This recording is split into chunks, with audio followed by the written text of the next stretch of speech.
안녕하세요, 여러분. 오늘은 한때 서울만큼이나 부동산 열기가 뜨거웠던 경기 아파트 시장이 지금 얼마나 심각하게 변하고 있는지 솔직하게 얘기해 보려고 해요. 요즘 경기도 아파트 매물이 무려 16만 개가 넘어서 쌓여 있다고 합니다. 매물로 내놓으시면 팔리지 않아요, 정말이요. 제가 만난 분들이 하락한다고 예측할 때 믿지 않았다라고 하시더니 지금 보니 제가 흐름을 읽어드린 게 맞다는 걸 깨닫고 계시더라고요. 사실 제가 화를 내기도 했었는데 이제 와서야 제 말이 맞았다는 걸 인정할 수밖에 없네요. 왜 이런 상황이 벌어졌냐면 가격은 계속 오르는데 대출 규제가 점점 더 세지고 있기 때문입니다. 그래서 거래는 줄어들고 거래가 줄어들면서 가격은 결국 내리막길을 걷게 되는 거죠.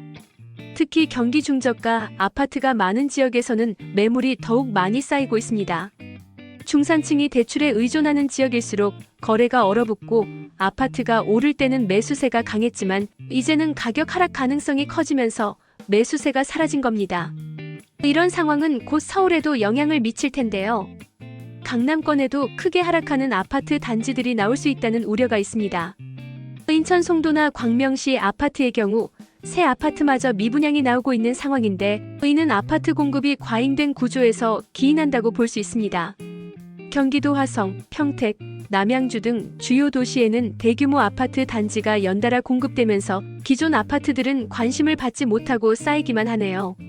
매도자 입장에서는 2021년 최고가를 기억하고 높게 내놓는데 매수자들은 더 떨어질 때까지 기다리겠다는 심리라 거래가 전혀 이루어지지 않고 있습니다.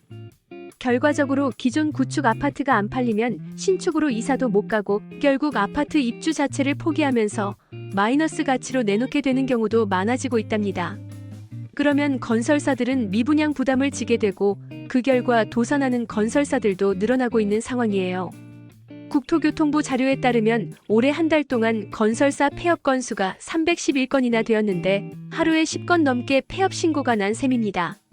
대형 프로젝트를 담당하던 종합건설사도 작년보다 2배나 늘어난 상황이라고 하네요. 종합건설사가 부도나면 하도급 받는 협력업체들도 타격을 받고 결국 서민 경제까지 불안해지는 악순환이 계속되고 있습니다. 또한 공사비는 극대화했는데 분양가는 26% 정도 급등해서 건설사들이 돈을 많이 벌어야 할 상황이었음에도 불구하고 오히려 주택을 짓다가 손해를 보는 경우가 많아지고 있습니다. 분양가가 오르면 시행사 조합 한 사람만 이득 보고 나머지는 손해라는 구조, 이게 바로 지금 부동산 시장의 현실입니다. 서울 민간 아파트 평균 분양가도 1년 만에 26% 정도 오른 상황인데 경기도도 마찬가지고요. 그 결과 미분양 마이너스 피, 계약 포기 등 부정적 현상이 계속 나오고 있습니다. 여러분, 지금 이처럼 부동산 시장이 크게 변하고 있는 상황에서는 집을 내놓는 것도 투자하는 것도 정말 신중해야 합니다.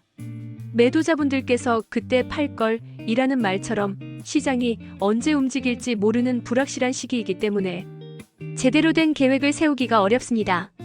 지금처럼 거래가 얼어붙은 상황에서는 급매를 하기도 쉽지 않고 이웃 눈치나 주변 상황 때문에 결정 내리기도 어려워요. 오늘 말씀드린 이 모든 상황들은 우리 모두에게 큰 경고가 되고 있습니다.